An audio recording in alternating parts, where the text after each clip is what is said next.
Hi there, this is Greg from the Sly Sports podcast. I just wanted to really, before getting into this episode, apologise because my mic somehow seems to be playing up during this episode. We are going to try and fix it for future episodes. Try and stick with us for this one. We had a lot of fun doing it, and really we don't have a lot of time to be able to get back together and re-record episodes. But this was a blast. I hope you all enjoy it. Stick around and get used to it all. We do have a Twitter set up now. It'll all be down in the show notes. So look out for that and enjoy the episode.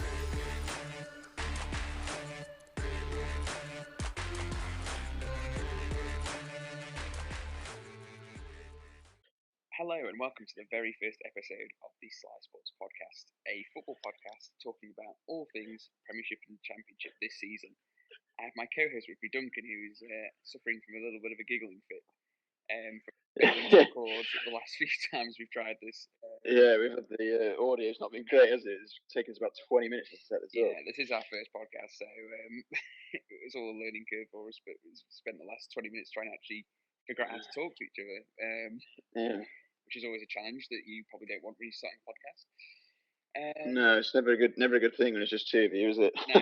I suppose, Duncan is in London. I'm in Sheffield. Not that it really matters, but I suppose I should give some information on who we are. Yes.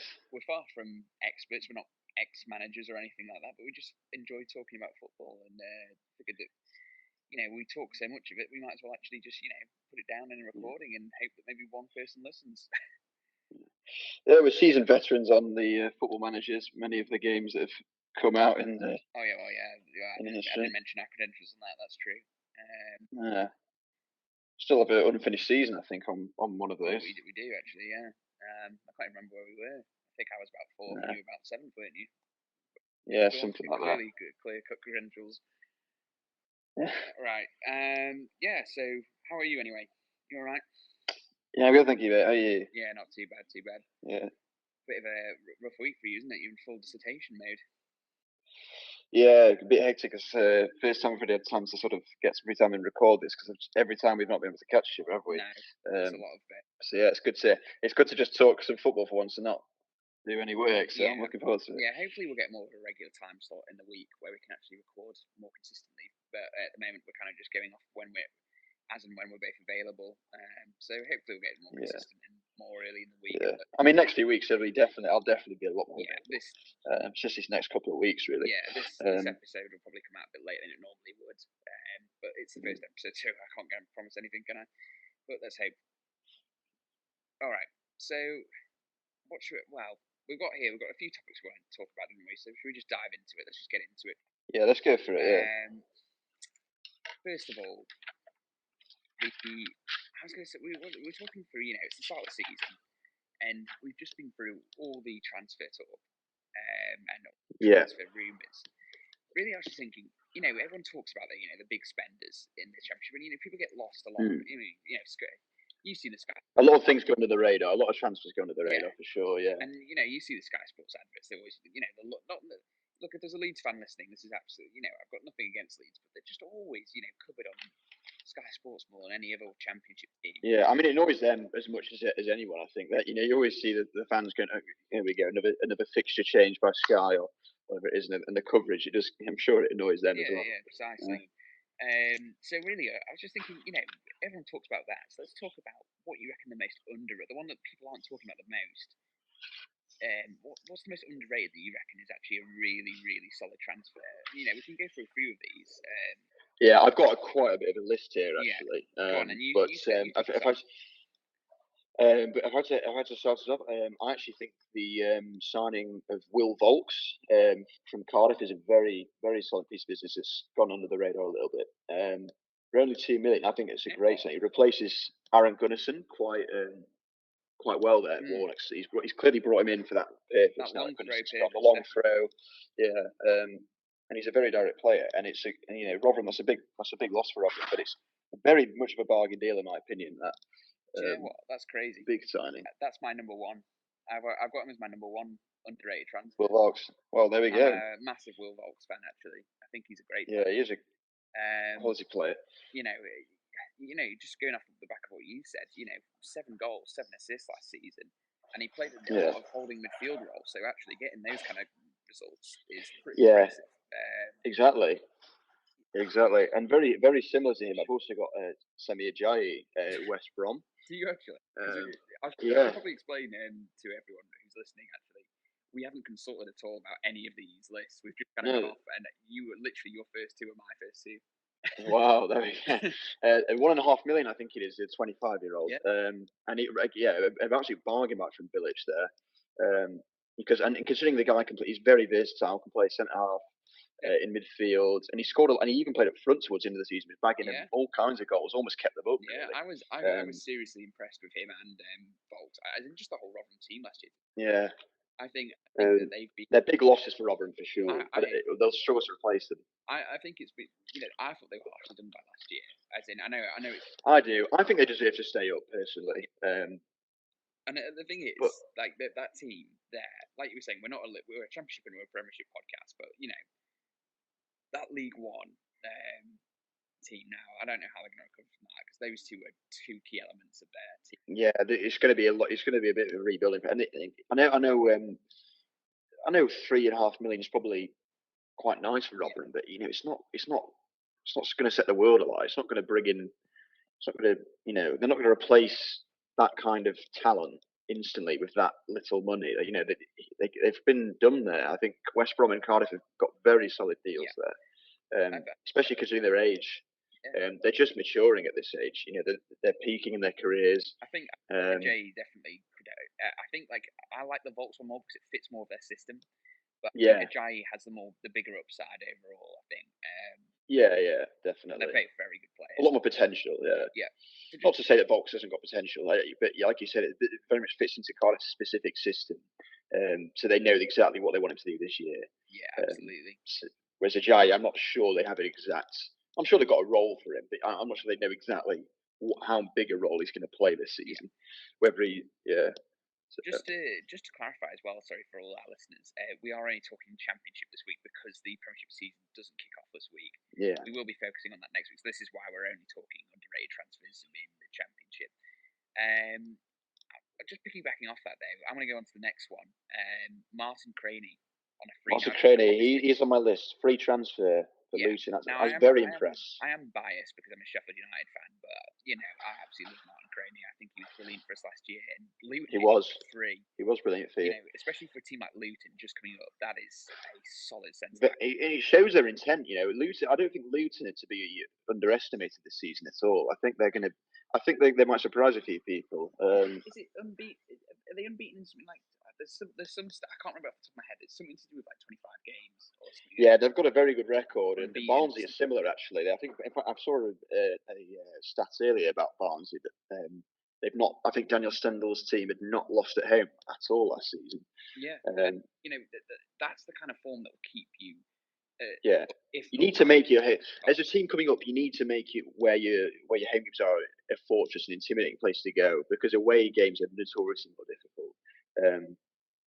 And Martin Craney is an absolute fine for them. Martin Craney, he'll be a rock at the back for Luton. It's a lot of it. He brings a lot of experience to the table. Yeah, absolutely. I think that's great. And he's just won promotion. His confidence will be sky high. I think that's an absolute quality. I like you see it. I think Luton are going to be really good this year because.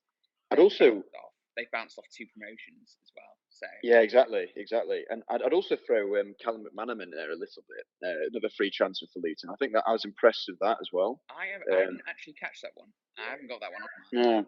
That's an interesting one. But I thought he was because he's done quite. And in particular, I remember him at Sheffield Wednesday, my club. He wasn't too great for us when he played for us. I've seen him at Wigan and many other clubs, and he's been very impressive. I think Luton fit his style quite well. And he's 28, so still got plenty of years left in there. So he feels like he's been around a long time, but he's still young. It's like you get all these with like Harry Kane and all that. You actually realise how young they still are, even though they feel like they've been around for ages already. Exactly. Yeah. So off that, talking more of some other players, I actually really like. I don't know if you got this one, Jordan Hugill from West Ham to QPR. To QPR, yes, that was it. That was a good sign. The thing with Jordan Hugill is you get a lot of positive. Like the thing is, people go, "Oh, he doesn't score many goals. He got 6 goals for Borough, was it last year?" Yeah. And he doesn't. He's not a talisman. Don't get me wrong, but he adds so much. He adds a different dynamic to any team strike force. Yeah, he does so much well. He does a lot of work. I actually do respect him. He does.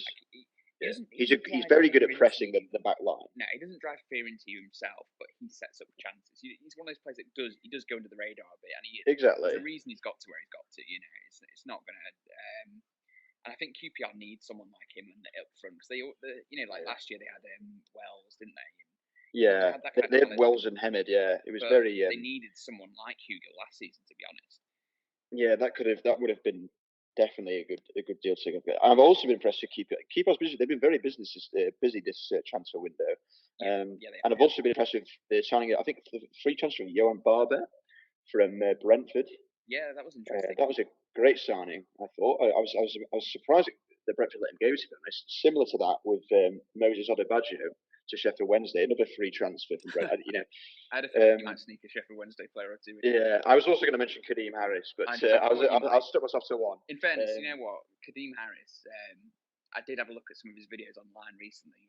He's pacey. I'll give you that. Kadeem Harris is pacey. He adds a complete different dynamic to our attack. It's so exciting to see. We haven't seen that in years, but anyway, I won't talk about Wednesday. I've also mentioned. I feel like this has got a bit of attention because the approach that Stoke have been taking. But I like the new approach of Nick Powell on a free. Yes. Adam Davis on a free. I really like Stoke's business on a whole. To be honest, I really like. Yeah, they've clearly learned from last season. Where they tried to just buy the championship basically, and it's. I like the approach that they're maturing a little bit. They're learning about the league. They know it's not going to walk through the park with it.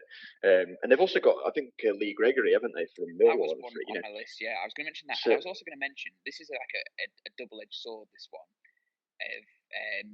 It's good for both teams. Charlie Adam out to Reading. I thought he wasn't going to do anything for Stoke anymore. He wasn't going to be what they're going to want to play.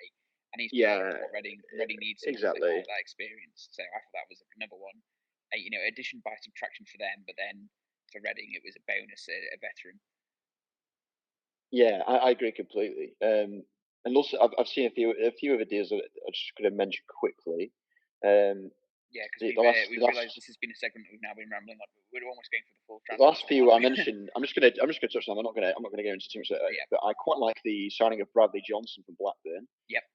From Derby to Blackburn, sorry, I should say. I think it's very wise. It brings a lot of experience into that team. Yeah. They've also got Stuart Downing in there, but I'm more a fan of the Bradley Johnson one. Michael Morrison to Reading, I was impressive on a free from Birmingham. Also, this is probably going to be a bit controversial, but I thought Bartosz Białkowski on loan from Ipswich to Millwall. I'm with you on that. He had a turgid season last year, and I think people are forgetting that. I think you can't blame. Definitely, I think he was so good that 2 seasons ago, and people forget that. For so many years, he's been a consistent goalkeeper. One bad year, his confidence is going to be shaken. At the end of the day, I'm sure even any Ipswich fans listening would tell you how awful that team was last year. It was not good. And even one of the best keepers is going to look bad in that team. To be honest. Exactly. The same thing could happen with Kieran Westwood in Sheffield Wednesday. If we had a turgid season, he could concede some goals, and he'd probably make some howlers. Yeah, absolutely. And also. Yeah, and the one last one I'd like to mention is Conor Mahoney to Millwall. I think it's for just under $1 million. He really impressed at Birmingham last season. And I think that's a really, really good piece of business, actually, considering his age and his potential. I think the main thing that comes in common for me on these it's the price tag, isn't it? Obviously that makes sense with underrated because, Yeah, exactly. The big ones are obviously going to be rated. But at the same time, I do think that, and it's been a bit more like that this year. It's not been as crazy on the spending, but it's probably been because there's been so much spending the last few years. Do you know what was crazy was the fact that I saw Brentford are the biggest spenders this year, and fair play to them. I like that they're showing their intent this season because at the same time, if you think about it, they've never really been buying crazily. Exactly. They must have so much saved up when you think about it. The amount of like 15, 20 mil sales they've given out. They've spent 80 million. They've only that's like one signing. That they sold. Like they've probably got plenty. That's probably not even like. That's probably just the tip of the iceberg of what they can actually do if they really if the owners really wanted to pump some money into there and actually use it for the transfers and things like that, I'm sure there's lots of potential for that. But it's not been too crazy signings this season, really. No. Which is good, which is refreshing to see, actually. In a way, it's quite an even play. We say it every year. The championship gets harder to predict and things, but this season, genuinely, I was really struggling my predictions here. I was like, I could not pick a clear favourite to go down at all. It's the hardest year I've had to predict, purely from looking at transfers and looking at this is the year for me where I feel you look at every team and you go, I don't really know exactly how they're going to play. Definitely, firstly, and secondly, there's a lot of new managers around. Managers getting used to systems. A lot of ones you've not really seen in the championship before. Obviously, there's your mainstays that you're used to.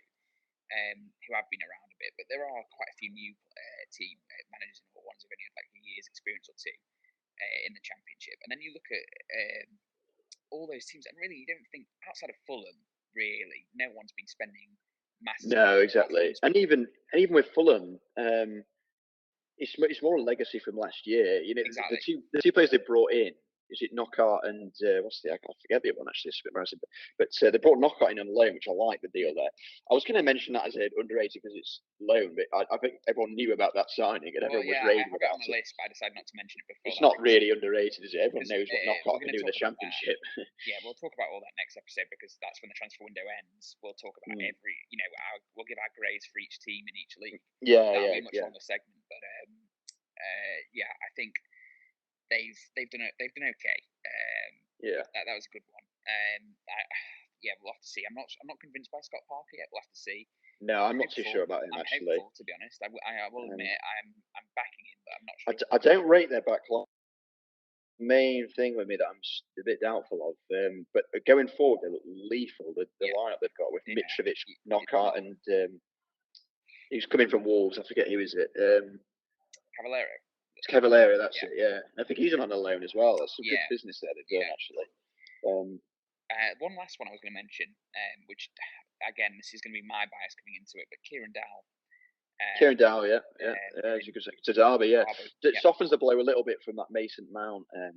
Coming back, because a lot of their players a lot of them were loan signings. Harry Wilson, Mason Mount, they've now gone, and Samori, of course. Yeah, exactly. And Derby are an interesting team this year. It's going to be interesting to see where they play. Yeah, I think they're in a bit of a transition year this year. But going off Kieran Dowell there, I think he really. At first, early on, I wasn't like massively convinced. I'd heard all this good stuff, and I was like, okay, we need a player of attacking midfield quality with being able to create chances. But as the year went on, at first he wasn't convincing, but as the year went on, he really grew into it, and I really do think that's going to be a really nice addition. I think it will, yeah. You need to use him well, but he's always had that potential. The Everton youngster, I remember when he first got him, I thought it was an excellent piece of business, and he was good competition for you with Duffy there. And he worked into your system perfectly. I thought he's so confident actually in the end. Like that's what I found surprising. He just went in there, and that's often the way with youngsters. But he really, really did just light it up for me. I thought and he scored a crucial goal for you against West Brom, wasn't it? That was beautiful. Yeah. I was about to mention that actually. Got to show some more clinicalness at the other end, and I think throughout this year they'll see. I think Derby fans will see now whether they've got the people. The overall team. I think the difference is a lot of players we're mentioning, they could well not prove to be as big a signings as we think, just because of how good a manager Chris Wilder's been and how good he's utilising all this. He can make any transfer. If he brings any player in, I'm always confident he can bring the best out of that player. Which is a hard thing to do, but we'll see how Dowell and the likes of Dowell and Craney get on in their respective clubs this year. But thank you for mentioning Chris Wilder actually, because that links into our next topic. Funnily enough, hint, hint. The best manager of last season. Yes, I wonder who I'm going to pick. I've got 5 candidates I've put here, and I think there's only really one or two that you can really argue completely. But I'll start from my sort of lowest, not lowest, but the one I was least sort of concerned about. I thought I'd throw a bit of an honourable mention to Gary Monk from Birmingham last year. I thought he did a very good job. That's an excellent point. in the resources he had and the situation he was in, and you look and fair play to him for walking out in the summer because they clearly weren't showing his ambition, and that there was full credit to him. I think out of all the clubs at the moment, Birmingham are the most transformed. How they've been, everyone's very quick to sack the manager. I really do think you've got an excellent point there. I think they've got their board's got a serious amount of answering to do for the way they've handled them. They've had two solid feel for the fans. Really Gary Monk and Gary Rowett. That neither one has, neither one left left for good reasons, and they weren't good producing results. Exactly. It was just exactly. Just really baffling decisions, and then they kept Gianfranco Zola for so long. It was just exactly. But it's just baffling, isn't it? And then there's the others I'll mention. There's Dean Smith for Aston Villa. I've got him. I thought he turned them around very well last year from Steve Bruce. I honestly think, for me, he's one of those. It's one of those ones, Dean Smith, where I'm a big fan of his. I've always have been. But it's one of those where you wonder when managers got rid of. There is that moment, that bit of a pick me up. Where there definitely is that. But for that whole second half of the season. Well, and I always forget how early Steve Bruce left the job. Yeah. At Villa. I always forget. And even before he came in, he was doing a great job at Brentford. Brentford did really well at that all stacks up in the end, doesn't it? Because you had those. If you added those points on it, that form on with that, I think he definitely deserves a mention. And the thing is, as well, with all that, he's one of those players that they didn't actually get off to one of those managers that they didn't actually get off to a red hot start when he transitioned to them. It built. No, he struggled, didn't he? I remember they lost to QPR and Norwich. And obviously Norwich were a great team. But, in the end, I showed that bigger merit to him, to be honest, because it showed he had to build it a bit more. But those players are so different. And they went on a ridiculous run towards the end of the season. They were full of confidence, you could see. Yeah, I mean, when we played them, I thought, obviously that was a terrible game for us in the end, 3-3, but that was the real first sign that they were in men business. And I remember saying to you last season, actually, I kept saying, watch out for Villa, watch out for everyone had put them off. And I'll admit it, I'd written them off. I thought they'd screwed it that badly. I was like, I can't see them come back. The only way they were going to do it was to go on the run that they went on, which was just, to me, inconceivable. I didn't think they'd be able to do that, to win, what was it, 11 games in a row or something ridiculous. It was, and then have that playoff run as well. Wow. Yeah. Exactly. So like that, and the thing is that actually ended up benefiting both teams there, because that comeback was the sort of Villa's real push, and it was and that spurred you on as well with Sheffield United. And that. Yeah, it was it was one of those odd ones where I didn't really think I understood it was going to spur them on. I didn't understand how it spurred us on, but you look back on it and you think it just drove it. We were already good enough attacking. It just made us drive towards defensive. Anyway, that's besides the point. United aren't in the Championship anymore. We don't need to talk about them too much. But and then the other three, I think the main three is quite obviously Ross Sotheby, at Leeds. I couldn't argue the case of being the best manager, because obviously they failed to get promoted. I hate to say it, but I don't actually have him on here, which is a bit controversial. Yeah, I think it's because the reason I've going on in it is because and I know he didn't achieve his objective of getting them promoted, so you could say he failed. But it's his first year in English football, and he transitioned that Leeds squad from a very don't get me wrong, I think their starting 11 is pretty good, but they have very little depth, in my opinion.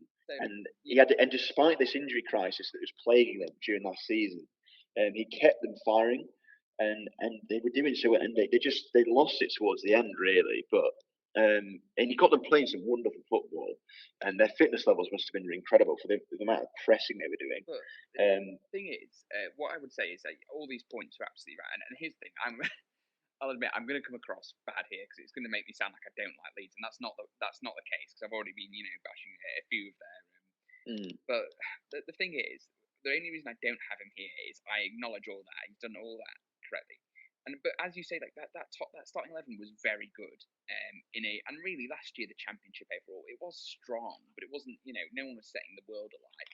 And at the end of the day, you look at it and you go, they were in a strong. They were first at one point, weren't they? They in the second half of the season they had mid-table form, lower mid-table. Oh, they did. And the thing is, right, they were scoring goals for fun at the start of the season.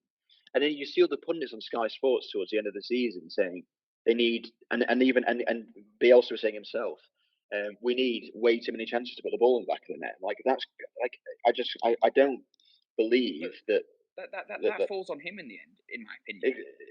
I think it does. Showed his problem, and it's been the case wherever he's gone. Is firstly he's too regimented, and this is a criticism. I'm not the first to say this, and I'll be honest, like it's not going to be revolutionary what I'm about to say, but he sticks too much to his training programs. He's too inflexible, and then the problem is he once things go wrong, he seems to not be able to fix it. And yeah, he doesn't seem to have a plan B. I mean, it's not that he does. I'm not saying he's one dimensional. I think, of course, he has a plan B. I'm sure, but yeah, like when things started to go wrong, he didn't really have an answer for it, and he might prove it just all fell apart. And if he does, fair enough. But I'll be very interested to see how they get on. And if don't get me wrong, like I would like to see Leeds back in the Premier League. Of course, most people would. I mean, even of course, yeah, they're a massive club. Yeah, I think honestly, if you hand on heart, you would like to see a club like Leeds back in the Premier League. Exactly. Yeah. Exactly. So we'll see, but that is the sole reason. Please, Leeds fans, don't get too angry at me, but that is the sole reason that he is. I'm sure they already hate you enough for being a Sheffield United fan. Well, yeah, true. That too. I haven't mentioned that yet, though. As in, I haven't brought up the actual table last year, but well, I have now. But I just ruined it for you, haven't I? And then obviously, and I think obviously these are. I think everyone knows what's coming here. Daniel Farke and Chris Wilder. I couldn't really separate them because they both. I went for Chris Wilder in the end, but Daniel Farke did a very similar job on a very similar budget. The only thing that really didn't come in is because last season he didn't convince me, whereas Wilder's impressed me year upon year upon year. And Farke, and I know we're talking about last season in isolation, but I just didn't. I respect Farke so much, but I do think there was an element of luck to that run, and don't get me wrong, every single promotion run has to have some luck to it. But I do think his way of playing was a bit more. I don't even know what the word is I'm looking for, but just a bit more predictable. And that's not necessarily a bad thing. I don't think that's necessarily. I think. I mean, everyone knew the way they were going, but I think you were very predictable. Everyone knows how you were going to play, but the problem is no one knew how to deal with it. That's the difference. I suppose it's more conventional. I mean, I didn't at times. My only problem with Farke is I don't really. Early on in the season, and you look at last season, when he's another one I'd say when things went wrong, he just defensively he couldn't. My biggest difference between the two of them in the end, and why I put Wilder ahead, and yes, I know some people are going to say it's because I'm a Sheffield United fan, which is probably partly true, to be honest. But I think it's more that he just couldn't seem to correct. I mean, he obviously got away with it in the end, but he couldn't. I mean, but the thing is, right, this is not a sustainable approach. Sorry, go on. It's not. I don't think what he's doing is a sustainable approach. Don't get me wrong. The Norwich fans have loved him this season because he's got them playing some fantastic football last season. I was watching it; it was a pleasure to watch at times. They were very good. I think they were playing the best football in the league at times, and I've seen them many times, and they deserve to go up. But the problem is, you can't outscore the opposition in the Premier League. Yeah, it's like sure. Don't get me wrong. I think they'll score a lot of goals next season, but they're also going to concede a hell of a lot. And because they haven't addressed the defensive issues at all. They like considering a team that went up automatically, they didn't have a very impressive clean sheet record last season. I'm not convinced by the defense really. Yeah. And they'll probably argue me that, but I'm sorry, I don't rate your defense, Norwich fans. No, I think it needs. I think you've got probably the best attack in the league last year. The way they were going, like Hernandez on the left, Buendia was a fantastic player. Pukki was on fire. I think Buendia Stiepermann is unreal. I think Buendia's he's unplayable. And then I think their fullbacks are good. Max Aaron's great young player. Yeah. Jamal Lewis is good as well, but their centre backs, I'm not convinced there. I think they're all. I'm not saying they're bad, but and Tim Krul, not sure about him. You've never really. been a Tim Krul fan, have you? I've never been a Tim Krul fan. I'm not convinced by him. He gets beaten at his near post quite a lot. What I would say though is, it makes me sound like I'm bashing him. I'm just trying to explain why I think Wilder is only, and I mean literally only just ahead of Daniel Farke. It made me sound like I'm being, because there is some stuff that Wilder did as well that wasn't amazing. Every manager has their problems, but the main, I think the biggest difference in the end for me, what changed it was just the budget. And I hate to be that one who brings it up, but They I were mean, getting a parity lot of Norwich payments, fans and will we were say, coming and from Norwich, one. exactly. Norwich fans will say they didn't have many funds last year, and they had the funds, they just didn't use them. Basically, they were on a tight budget, and I get that, and full credit to them because they went up on that budget.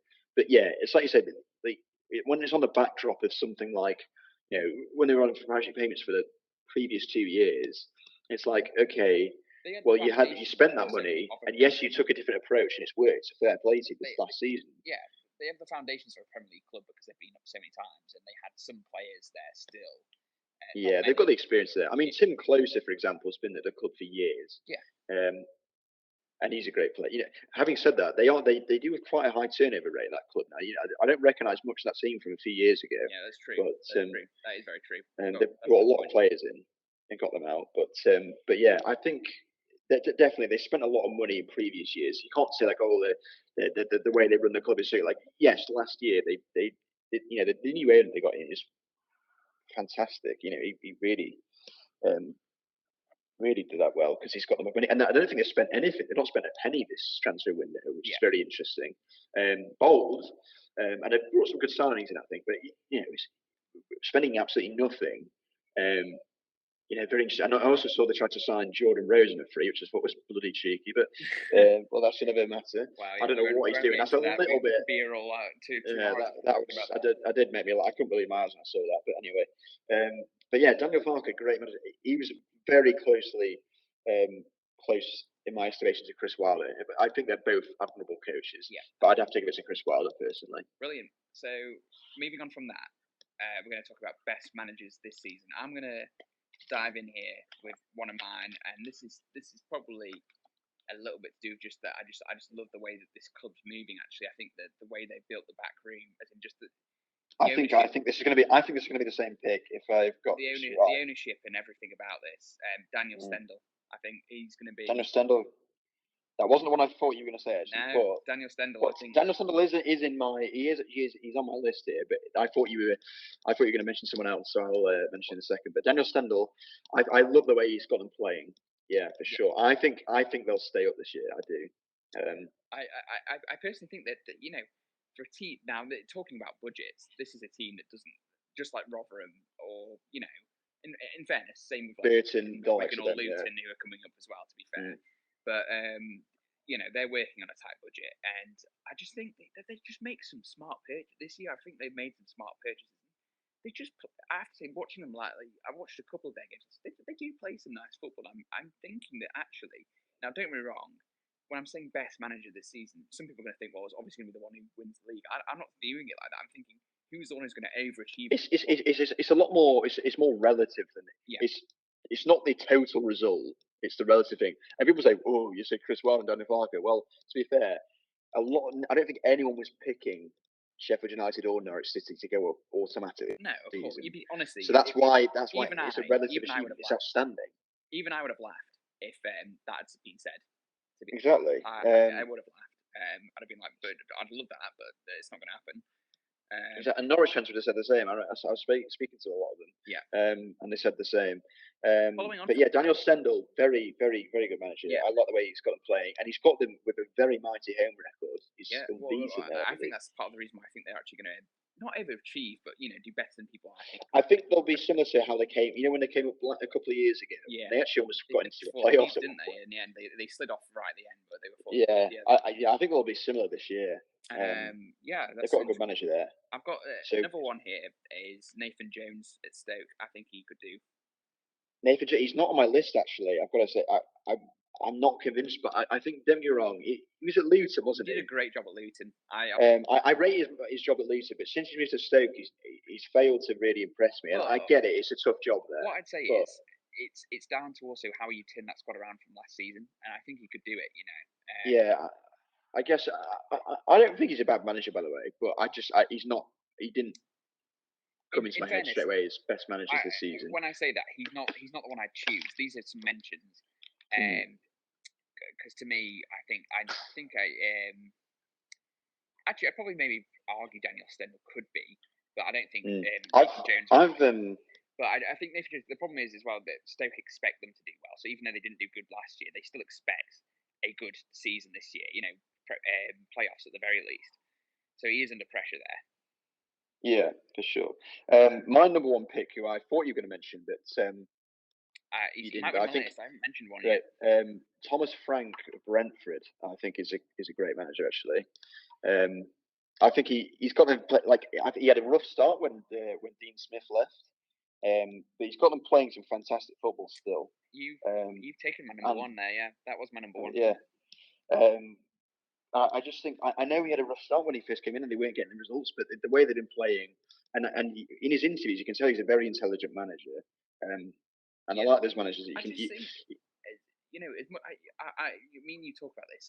Brentford's not a big club, and for that reason, I'm not totally convinced I'd want to see Brentford in the Premier League because it's another London team essentially as well. But that being said, I get what you're saying. I absolutely love the way that Brentford conduct themselves, and for that reason, I wouldn't mind it. I think they're a great club. I think I've got a bit of a soft spot for Brentford, not in the sense that like you, like obviously they're not a big club, but the way it's run, everything about it, the recruitment, the fact it's a very tight knit sort of fan base. Championship, and I think it probably is. I mean, you look like how sustainable that approach is, and the scouting they do to put these absolute buy like Neil Morpeth they brought in from Nice, was it? Yeah. A couple of seasons ago for Oh, it was one of those French teams. I can't remember which one it was, to be honest. But yeah, and it's just they bring players with it all the time. They're just it's like they're farming these young players all the time. Yeah, and the thing is, we took two of their best centre backs, and they still did good in the end. We did our two, and they've just been and they've been. Yeah, sorry, carry on. Yeah, our key centre backs were from them, and then you look at some of the other players that have gone around.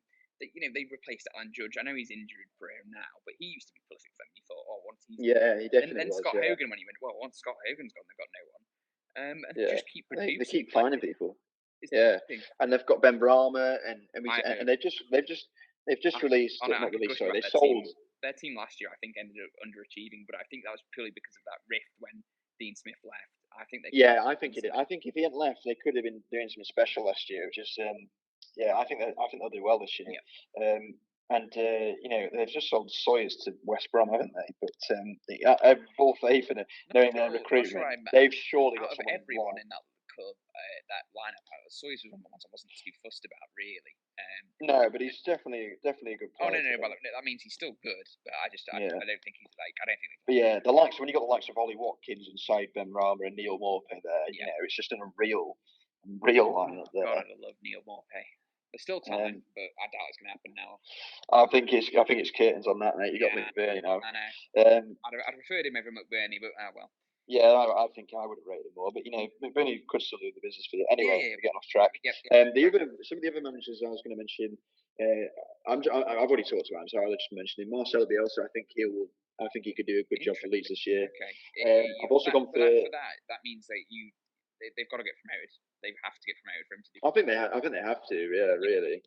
But I'm not sure they will. But I don't know. I'm not too sure. You're backtracking now. I'm questioning. No, I don't know. I honestly could. I'm very thrown off by a couple of teams this year, and Leeds is one of them. I just don't know how they're going to do this year.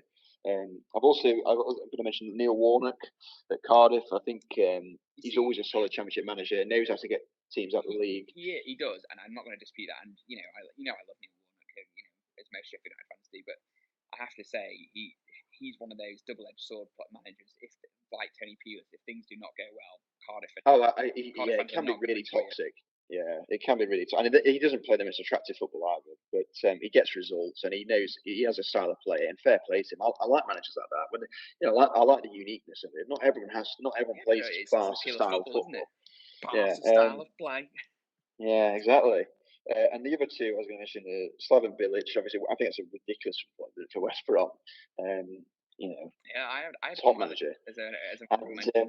And Alex Neil at Preston as well. I've always rated Alex. I do have him, although I am worried for him this year. I'm going to be honest.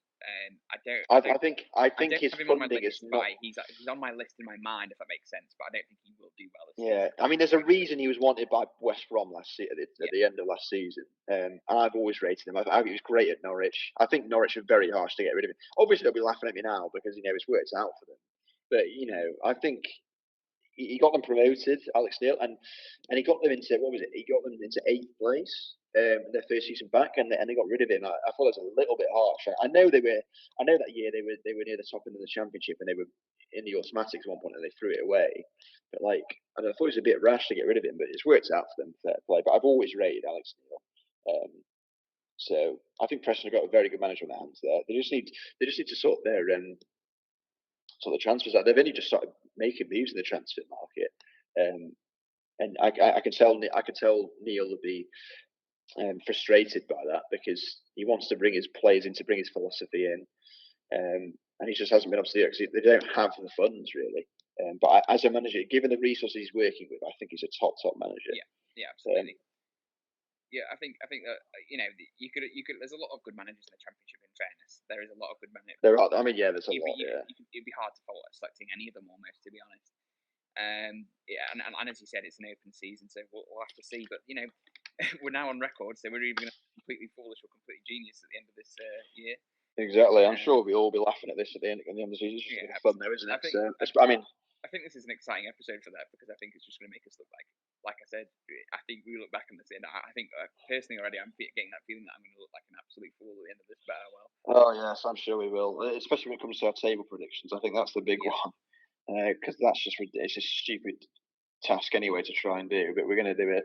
Yeah. Anyway, here's what I was going to. So we're going to move on because we've been blabbering on for a while already. I'm going to go to. I think we're going to try and go through this a bit faster. I mean, we can spend a little bit of time on it, but I do think we could be here for hours if we were talking about this properly. Yeah, we do need to. Yeah. This next one especially, because I want to get onto the next two, which are bigger for me. The top starting 11 from last year. So let's go goalkeeper. Who did you pick at goalkeeper? I know you didn't pick because I know there's a few you don't like. Yeah, it's not Tim Krul, Norwich fans. Put it that way. But you're probably, and people are probably going to slay me for this if anyone actually listens to this podcast. But me and you. Yeah. I'm tempted not to say it, but I've gone for Kieran Westwood. I know it's right, but no, he didn't even play the whole season. No, I know that's the argument I could understand people saying he didn't play the whole season, but you've got to look at the record. He had, like the mood, the atmosphere completely changed at the club when he came in, and he got I think he faced so he made the most saves out of all the shots he faced in the division last season, and he kept a lot of clean sheets in that time as well. Yeah, he did. And it was, but I could also understand the argument. Yes, sorry, go on. I could understand the argument for Darren Randolph at Middlesbrough or Dean Henderson at Sheffield United.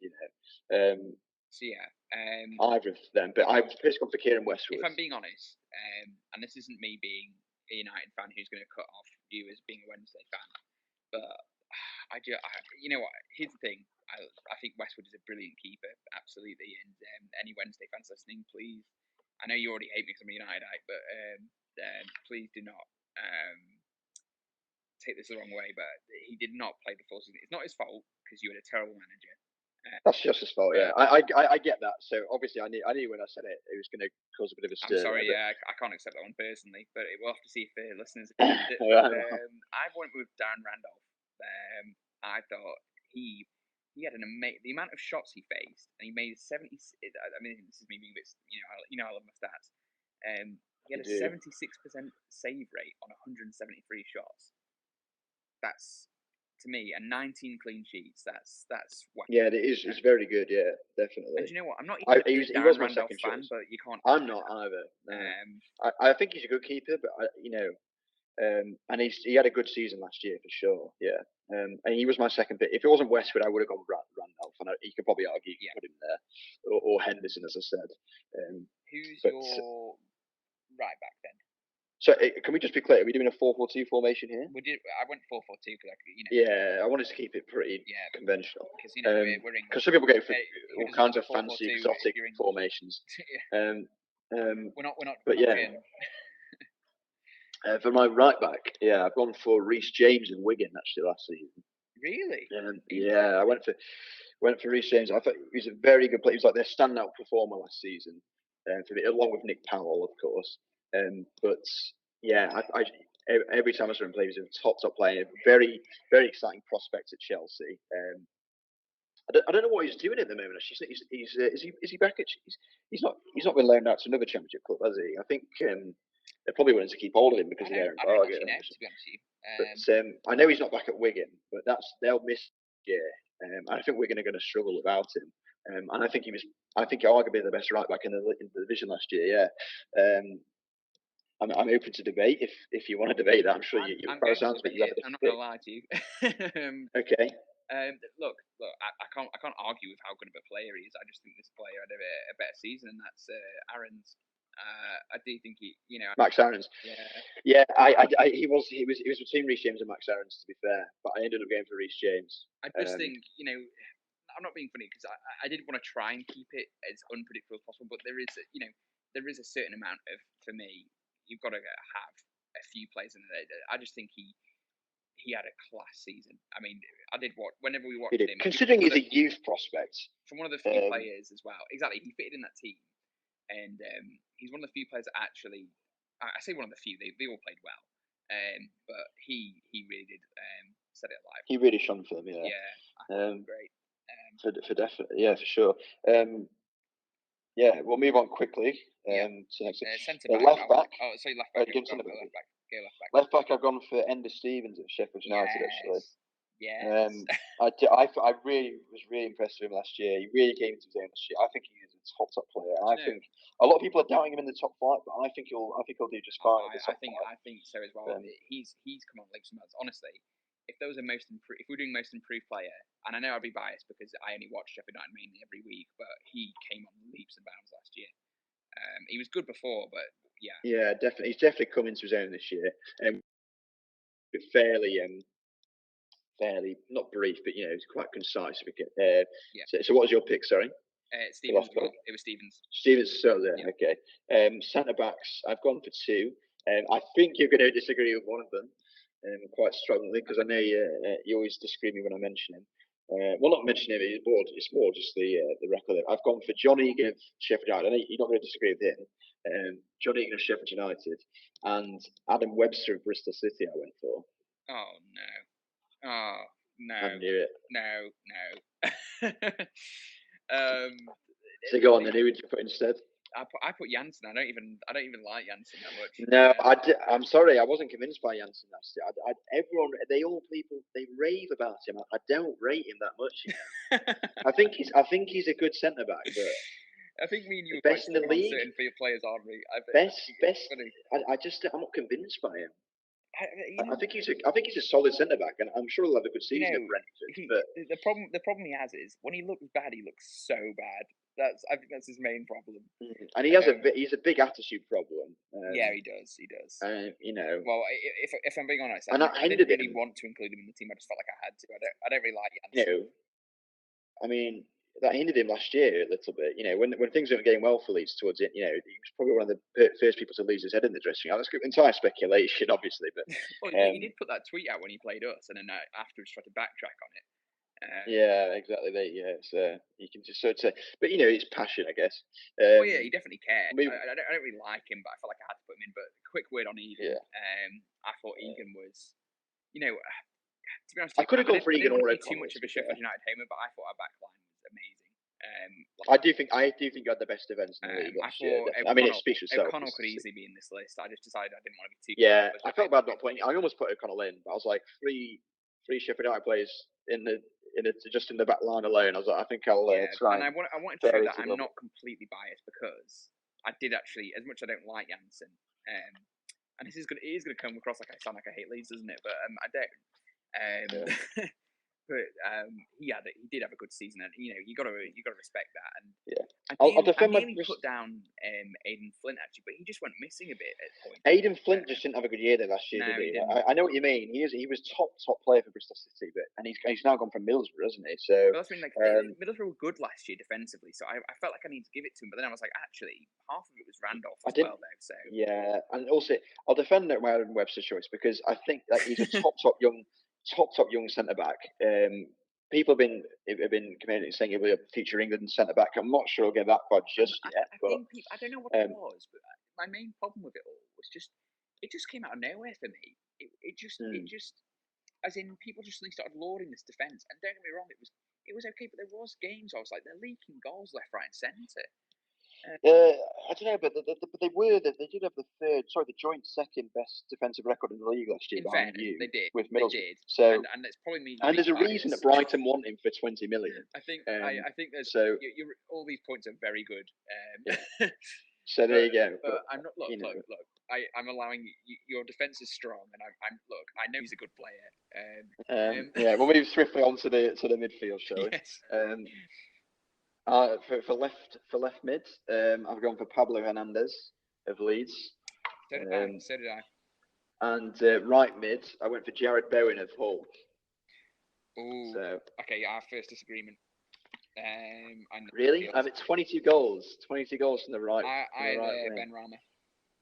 Benrahma. I honestly, mate, I think Benrahma is on another level. I think he's. I do think he's. I honestly, I was putting Benrahma in my team originally, but like I couldn't really. He has a very dynamic position. Well, yeah, I didn't want to limit him to one position. I went and researched him because precisely for that reason. And exactly, I did placed him there a bit more, so I was like, okay, I'll go with that. I don't really because people say centre attacking mid and things like that. Yeah. And I'm like, and other people say him as a forward, and other people say he's like wide player. So I just went for Jared Bowen in the end. Yeah, that's fair. I'm amazed that Hull have kept him. By the way, I'm not going to dispute Jared Bowen. I think he was great. I just went for Benrahma. I think either choice is good, and don't get me wrong, Jared Bowen was nuts last year. It's a shame he was wasted on Hull and Nigel Adkins. Don't we start on him? Speaking of one of the few managers in the Championship last year who wasn't good. Although I know he had an alright time with them. I actually think he did a very good job at Hull last year. But I don't think. I think that's the exception and not the rule, really. Yeah.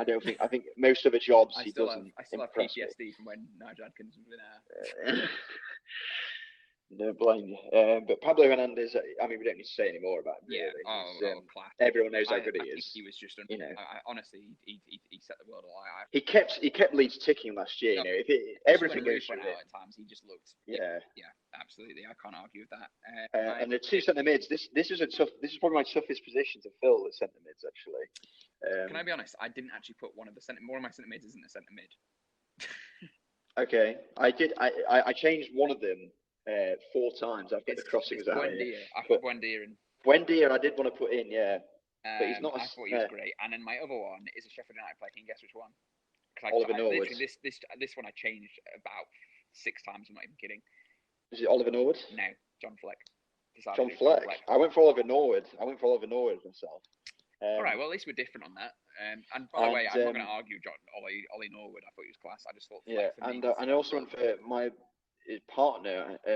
This is probably like one that will go under the radar a little bit. People think, interesting. I think people know he's a good player, but they won't think, I've gone for.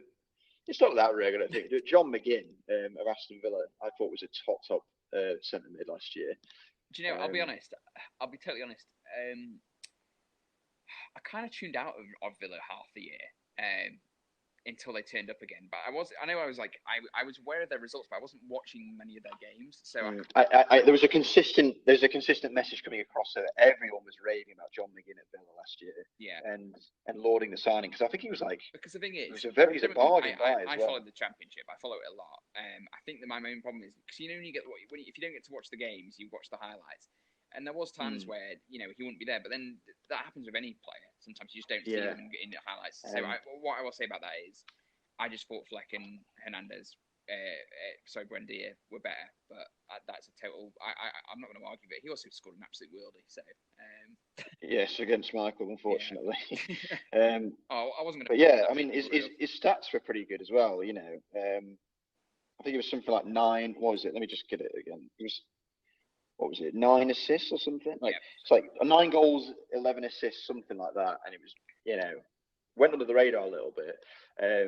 But yeah, very top player, and they've got a good player there in the Premier League, I think. Yeah. For only 2 million or something, or whatever it was, might have even been less than that. Correct me, Villa fans. Let me know if that is that's underselling it. Yeah, I think he was pretty damn good. I can't. When you're talking about the best 11, all the candidates are good. I mean, it's so hard to fit 11 of the best players in, but we're going to we're getting slow again, aren't we? So we'll move to the centre forwards. I'm interested.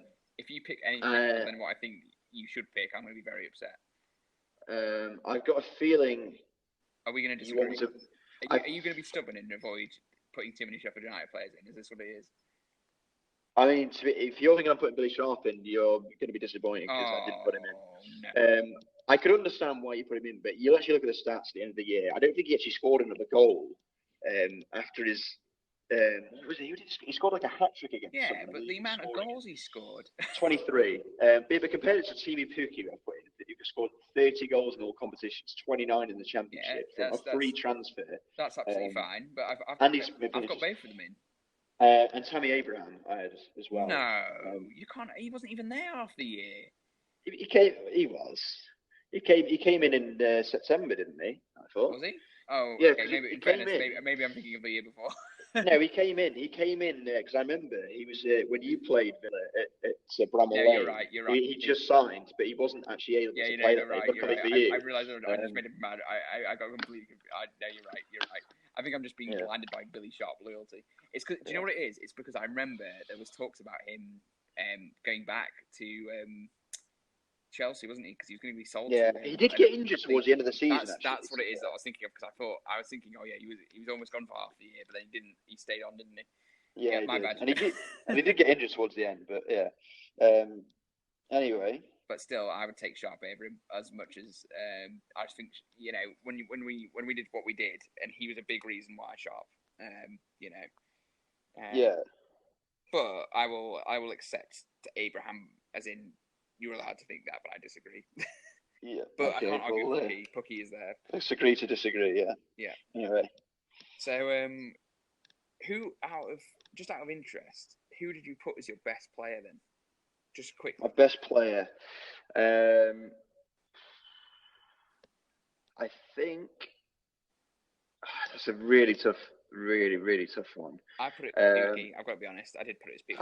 I think Pukki is at the top here. It's Pukki, Hernandez, and who's the other one I put in?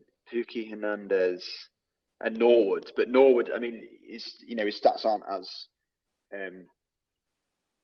like out there. They're not that like impressive compared to Pukki Hernandez, but it's the stuff he does under the radar that you don't notice. But yeah, Pukki. But yeah. Anyway. So yeah, we'll move on now.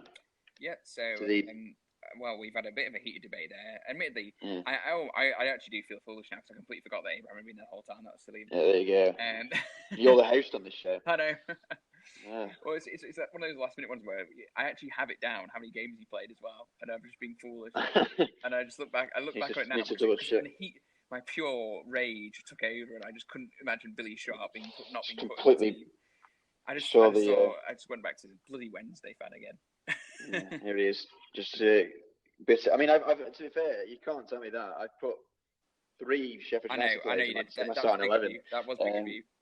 So I'm always United fans listen to this. You'll probably rip me Wednesday, and you're doing well at the moment, but.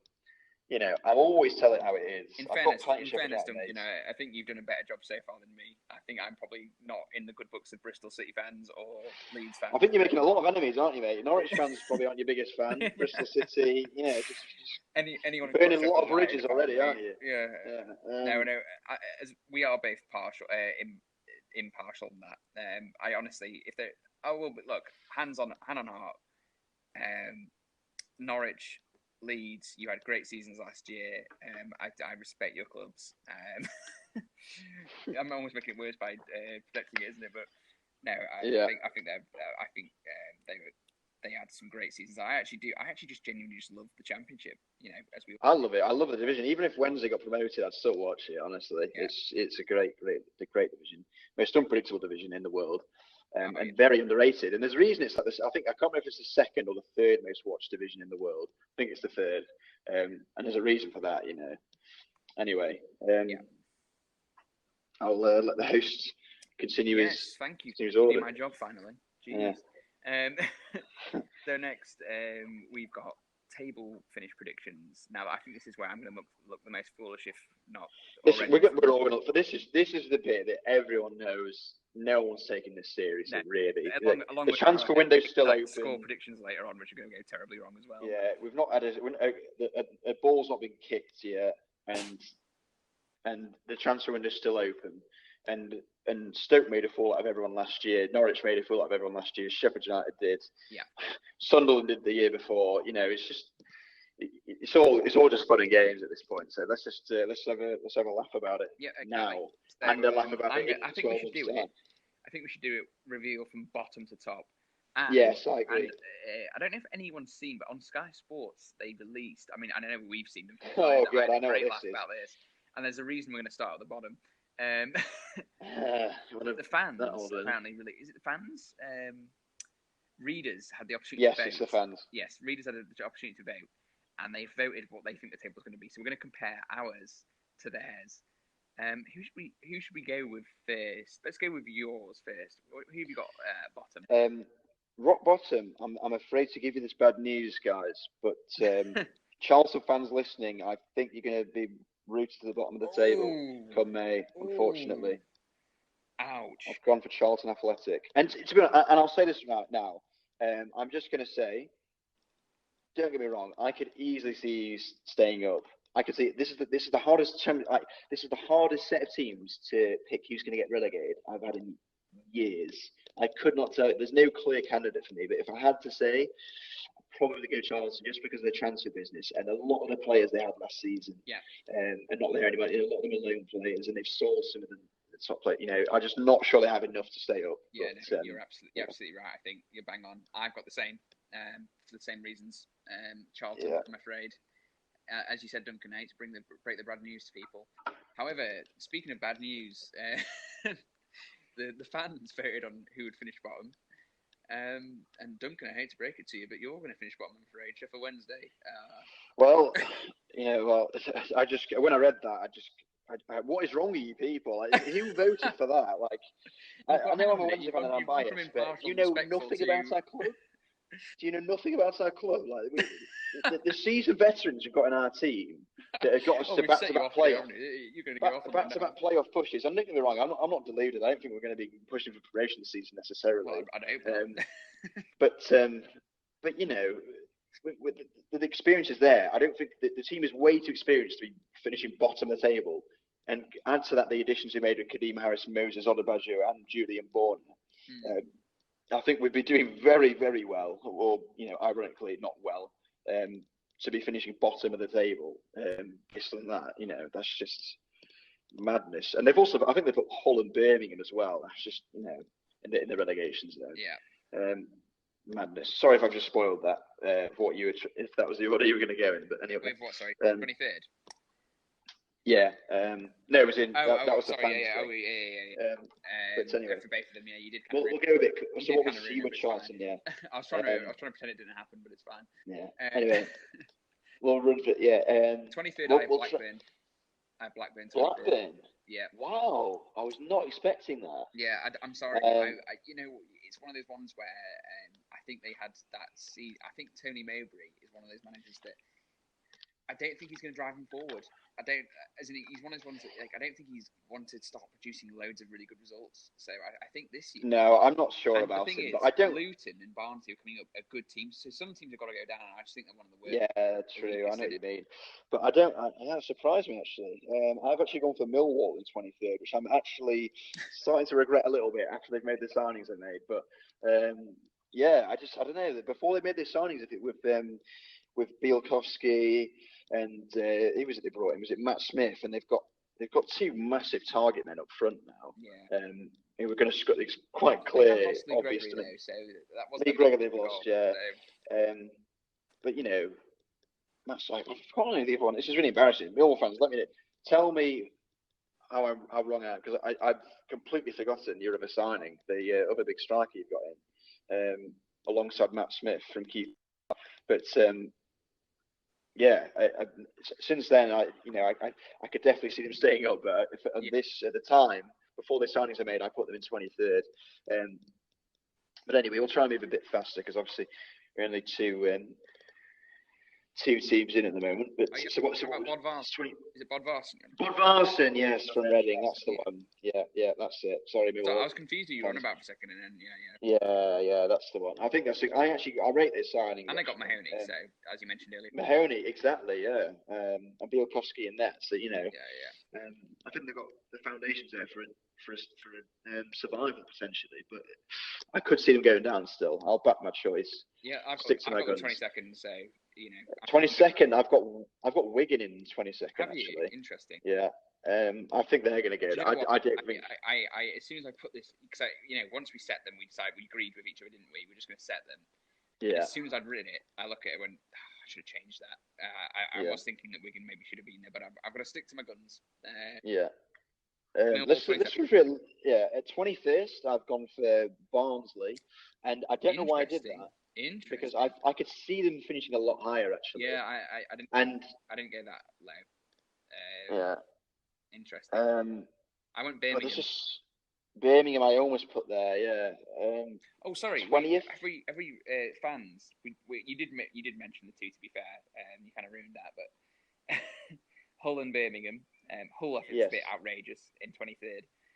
Yes, Birmingham, I could see a little bit, given what happened with Monk and Che Adams and things like that. But I still think they'll have enough, and they've just signed that $7 million Croatian midfielder, haven't they? Yeah. I mean, I don't know what I don't know anything about the guy. I'm not going to lie. So I'm not going to sit here and go, oh, no, that's a waste of money. But $7 million is a lot. Yeah.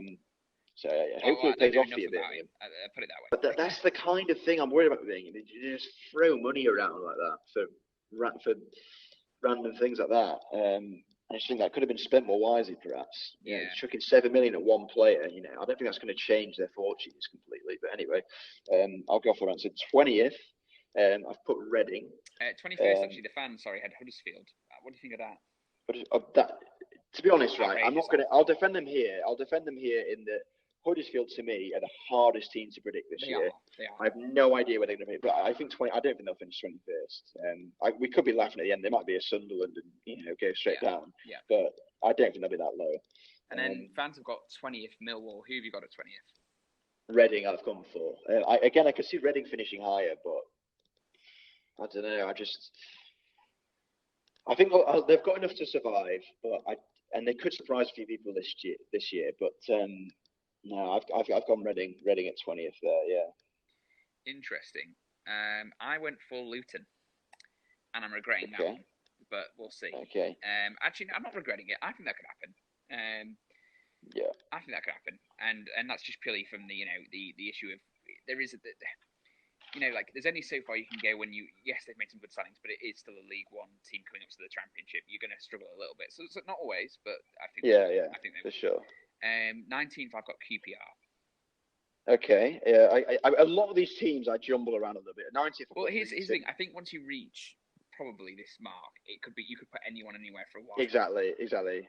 I put 19th in Luton. I put 18th. We'll speed along a little. 19th fans at Blackburn. Blackburn, yeah, I could see that. I could see that happening. I think they're getting relegated. Sticking with that. I don't agree at all with that. Actually, I think Blackburn are a lot stronger than that. Oh, okay. Well, I don't agree with all your picks. No. 18th, I've gone Birmingham. I could see them finishing lower though. I've got Wigan. Yeah. And the fans. I just think I don't know what it is. 17th. Sorry, what did the fans say? Sorry. Fans of Luton. Okay, so similar to what I said. I don't think anything so far has been outlandish from any of us. 17th. You obviously disagree with Sheffield Wednesday, but anyway. Yeah, I mean that is ridiculous. I don't know why people put. I could understand maybe near the bottom a little bit. Some people look like, they'll struggle, but bottom really. Anyway, 17th QPR I've gone for. I don't think there's any. I don't think that's going to cause too much of a uproar to people.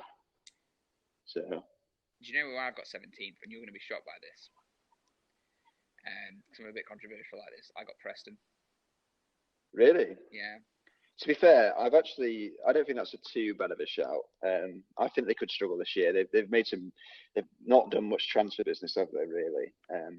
and you just had to pick it up. I think in this league, sometimes just staying packed does work, and then other times it can go really badly wrong. And I think it's one of those. Definitely. Because just Preston, they're just so inconsistent. They're one of those really inconsistent teams. They just go through really bad patches, and I just think that they're very streaky, aren't they? And they can have an injury. And I think they'll struggle to replace Callum Robinson this year. Yeah. No thanks to you. Yeah. QPR is 17th for the fans. They put QPR at 17. Well, there we go. We agree on something. Yeah. Championship fans. So I put QPR. I don't think I've agreed with the fans once yet. Have I? 16th. I don't think so. No, I don't think I have. Yeah, you might have done. 16th. I don't agree with them here either. They had Reading. I actually had Reading there originally, but I put Hull there, 16th. Did you? So did I. Yeah. So did I. 16th, I put Hull. Yeah. I think they'll just have a really average season though. I can't. They'll probably have They'll go on an awful run, and they'll go on a really good run. They'll be one of those streaky teams, I think, this year. 15th. 15th. I put 15th. I put Preston. You agree with the fans? The fans put that team. Yeah, I can't. I think they'll have a bit of a drop off this year compared to previous years. Yeah. Oh, actually, I think. Isn't like I mean that relatively speaking, where they've been finishing sort of 10th, 11th, 12th. This one might be another one where you think. Actually, in fairness, I don't think this is too outlandish. Swansea, I read there. Swansea. And 15th, really? Yeah. They don't have a striker, mate. They don't have a striker. Yeah, I mean, you've been robbing the Championship. I mean, you're helping us out a little bit. I'm not going to lie. You're robbing people there all the talisman and things. So keep at it. Yeah, well, take more off Brentford, and we'll love you forever. I'm not convinced by their new manager either. To be fair, no, he seems a bit odd, doesn't it? I think they're going to have a struggle of the year. Yeah. I like the emphasis on youth football there. That's always good. It could. But then the problem with that is you take it. Basically, they're gambling on this year being okay for them. If it's not, now it should be. Don't get me wrong, it should be. But if it's not, they could be in trouble. Yeah. 14th for me. 14th. So it's Barnsley. Got Barnsley in 14th. Fair enough. I could see that. I think people will disagree with you there, but I won't. I think I could see that. That's definitely conceivable. The fans have got Swansea in 14th. Who have you got? I've got Blackburn in 14th. Very different to you. I think rogue. I think it's. I think with Bradley Johnson and Stuart Downing. I think that honestly, hand on heart, I think that's more outrageous than having Barnsley in 14th. Really? Yeah, I think that's outrageous. Nah. They've still got Bradley Dack, mate. Bradley Dack. I know Danny Graham is getting on a bit, but he's did pretty well last year. Look, like I said, I could be made to look like an absolute fool by the end of this, but so in fairness, you could look like a genius, but I just don't see it. I'm sure I will not, but 13th, who have you got? This one, I'm looking at it. This is probably my most embarrassing pick of the lot. It could be right, obviously. We'll see at the end of the season. But I put Middlesbrough in 13th, actually. You know, I had them there and I changed it. As in, I was writing. I have no idea how Woodgate's going to do. And I decided no. As I was writing it all out, I went no. Actually, it just seems low to me. I think 13th. When I saw Middlesbrough 13th, I was like, that doesn't sound like Middlesbrough 13th. I've always seen them up near the top end of the table. The issue was I just looked at who was around them and actually, there's just too many teams worse, to be honest. And I actually this is going to be a bit awkward now because speaking of which, one of the teams who's worse, Sheffield Wednesday in 13th for me. Well,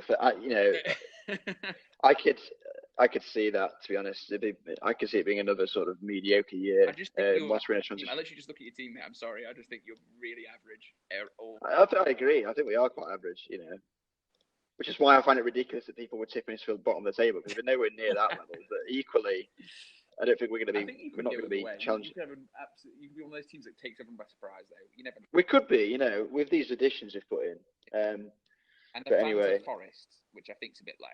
I think that's a bit low. I think that is a bit low for Forest, but it's it could be right. Similar to where they were last year. I thought was what you just said. 12th. This is the most one of the. Actually, no, it's not the most outrageous, but it's one of the most outrageous that the fans say. And it's Wigan in 12th. I thought that was. What? Is that right? Yeah. Sorry, guys. You've really fucked this. Some of your fans. I don't know who was voting on this poll. If anyone's listening and they voted in this poll, I'm not gonna lie. Tell me why you put Wigan there. I was thinking I would love to know from firstly what area these readers are from and what age and all this kind of, because I want to speak to these people. I want to know what makes you think they're going to finish 12th. I would love to. I mean, please, if anyone listening to this it genuinely believes we're completely wrong, I would love to have you on. Just as in, not in a nasty way. I genuinely just want to hear how you just. Yeah, definitely. It's interesting to hear your opinions. Yes, 12th. I actually have Huddersfield. I was a bit of a pussy here. I went for. I was like, oh, they could finish near the bottom. They could finish near the top. I'll put them in the middle, so I don't hurt anyone too much. Here's another one of my rogue ones, because when I wrote it out, I believed in Gomez. Is Reading. You put Reading 12, fair play. Yeah, I mean that's a bit high in my estimation. It probably is, to be honest. Thinking back on it now, but well. But I rate him as a manager, to be fair. Yeah. And they had a good end to the season last year, so could be interesting. You never know. Well, I hope I don't look too foolish. And they've had a good pre-season. They did well against Chelsea as well, even though they lost 4-3. Honestly, mate, I think they have a chance. They have a chance. 11th, I had Derby. I just think Derby have had too many subtractions in the end. They've had some good additions, but I think they're going to struggle. I think there's too many. Yeah, it's simple maths really when you think about it. They've brought a few good additions in, but they've not. Right. They're definitely weaker than they were last year, in my opinion. Yeah. Without Wilson and Mount for sure, and Tomori. 11th, I've actually gone for Sheffield Wednesday, my club. I think we'll have a solid season. I don't think it'll be anything special. This is actually a really good shout from the fans. As in, I wouldn't be shocked if this happened. It was Barnsley 11th. Yeah, I could see that as well. Yeah. 10th Derby for the fans. I agree with the fans again. I put Derby in 10th as well. Yeah. Bristol City, I put.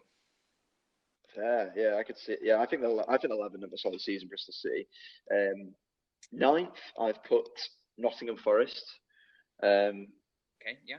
See that. I think they'll have a good season, but I think they'll fall just short again in the playoffs. Fans of Borough in that. Yeah, I get that's plausible as well. And I have Cardiff. There we go. Wow, Cardiff. Okay. Yeah. I honestly, I think they're going to be one of those teams that, like Middlesbrough last year, their style of play in the end just undoes them. I don't. Yeah, maybe. Yeah, because Middlesbrough were good last season at the start, and then they just kind of. Well, the thing is, once you get on a bad run with those kind of teams, it's hard to get out of it. That's their main problem that they get into. And there's no plan B for it. And the thing is, everything's because you're already playing negative football now. I think people it's when you're not expecting it. Like when Warnock just turned up on the job and you managed to turn it around. I think everyone knows what Warnock's about now. Exactly. Yeah. So everyone knows what's going to happen. I think this is the one I genuinely really want to know where the fans got it from. 8th, Charlton. Oh my God, yes.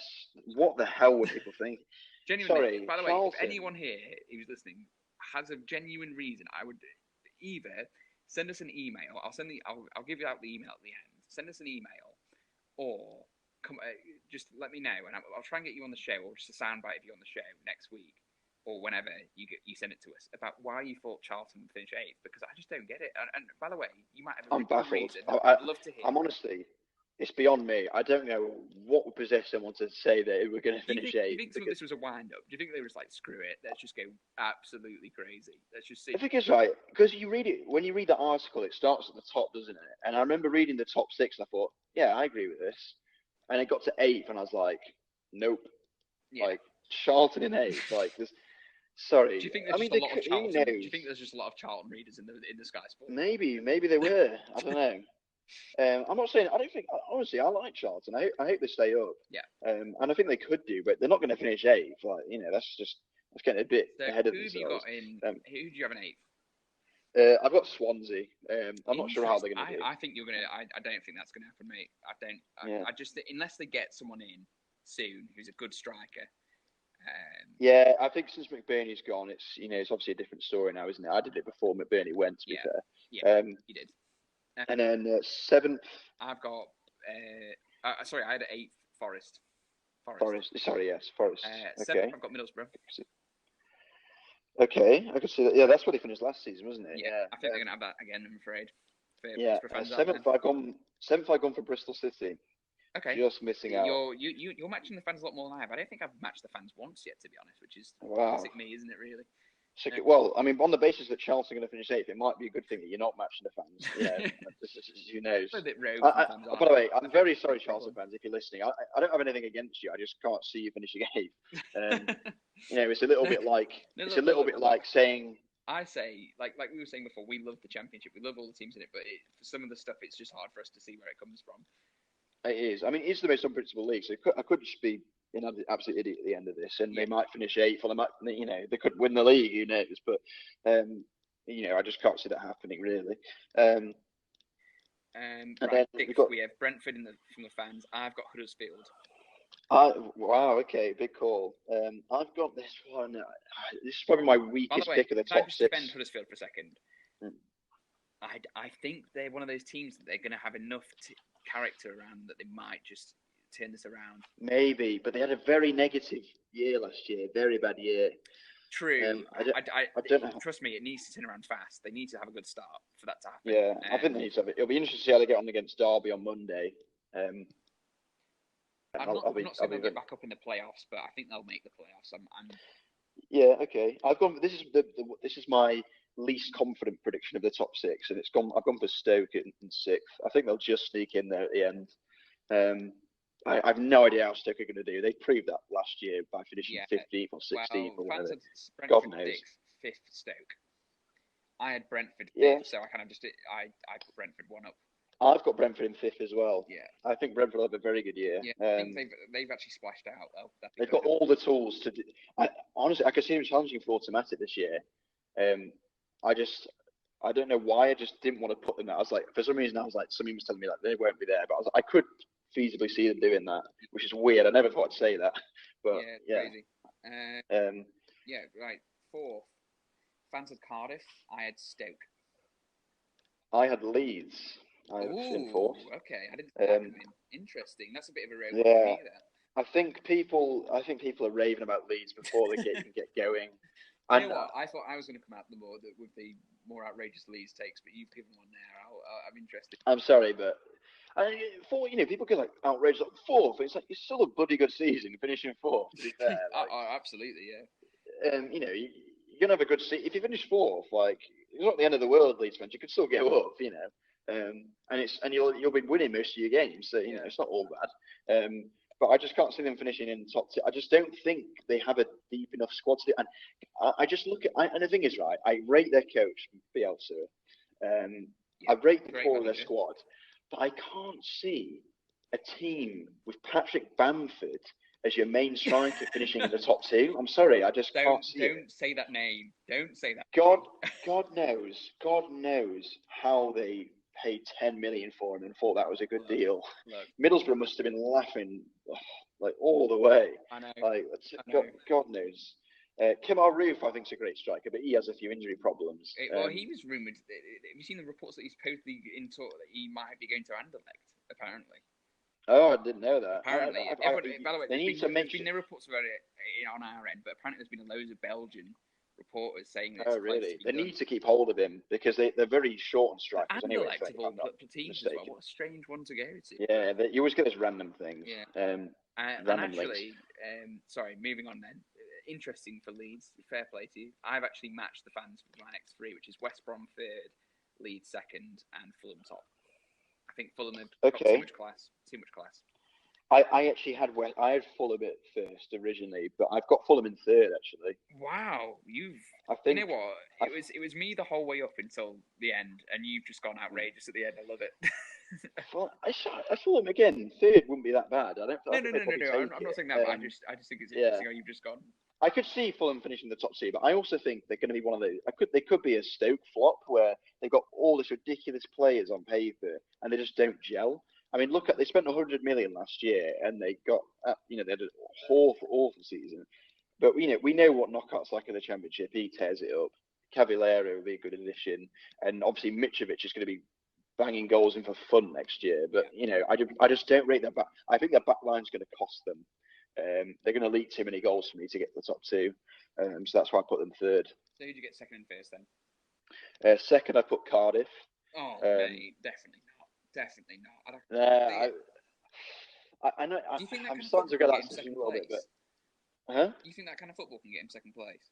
Well, it got them there like 2 years I know ago, it did, didn't but I it? just think it's a different. It sounds daft, but I think it's a different league. I think teams have moved on since then. They can actually play around it enough. Yeah, true. I think they probably can. I'm not too confident in that prediction, and I've gone first as West Brom. Fair. I think they'll I win can't the argue league. that. It was a toss-up for me between West Brom and Leeds. I decided to put Leeds in. But, yeah. So I only agreed with the fans for the final three, which is the top three, interestingly. Wow. I think I agreed with quite a few of them until the end there. Yeah, basically. you did.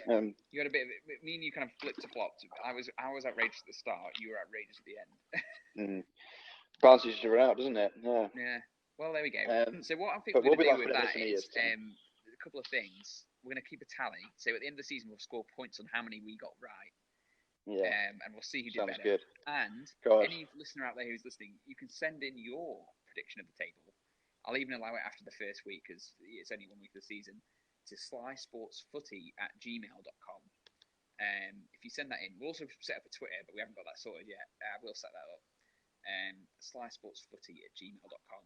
If you send in your prediction, I'll add it to the list, and we'll see at the end of the season who's the pure of our own league, won't we? The pure. So who gets relegated? Imagine if someone comes out with just 20 out of 20 was like, right, you should probably host the podcast from now on. Just take over your job. In fact, it's probably already happened with some of the stuff I've come out with already. Not made yourself the most popular. No. Love you all. Love you all. Right, so let's move on because we have been blabbering because we tend to do this actually, guys, a lot. We do tend to, me and Duncan. We always happens with football. Let's get on to our next segment. I've been trying to rush as well. We could have gone on a lot longer. You know what? Actually, I'm going to save this one for next episode. I think because it's just going to take. We've already gone on a while, and I think it's a good topic to just talk about at another time because we probably won't be talking. It comes in more next week anyway. Okay. Yeah, we'll talk about that one next week. So we'll finish. Speaking of I've given out the email. If anyone who happens to listen to this before the next episode wants to join in on these next two, you can. See if you can get them. So it's just a bit of fun towards the end. I just think we should start getting some tallies, see how much genius Duncan really is, because Duncan likes to think he's cleverer than me. So I'm going to try and outwit him with my football knowledge here. So I'm going to ask him a couple of questions. So we're going to start off with a championship year, and he's going to try and figure out what year it is, which season it is. So, are you ready, Duncan? Is your thinking? This could get very wrong. I think you could be overestimating me here. Well, you do like to disagree with me a lot, Duncan. So I'm just. Okay. We'll give it a go. I think the second one you'll find a lot easier because it's, you know what I'm like, I'm very biased, and it's going to come out across bad again, actually, that one, because of it. Well, I'll get ready. I'll get ready for Sheffield United, all things Sheffield United then, shall I? Yeah.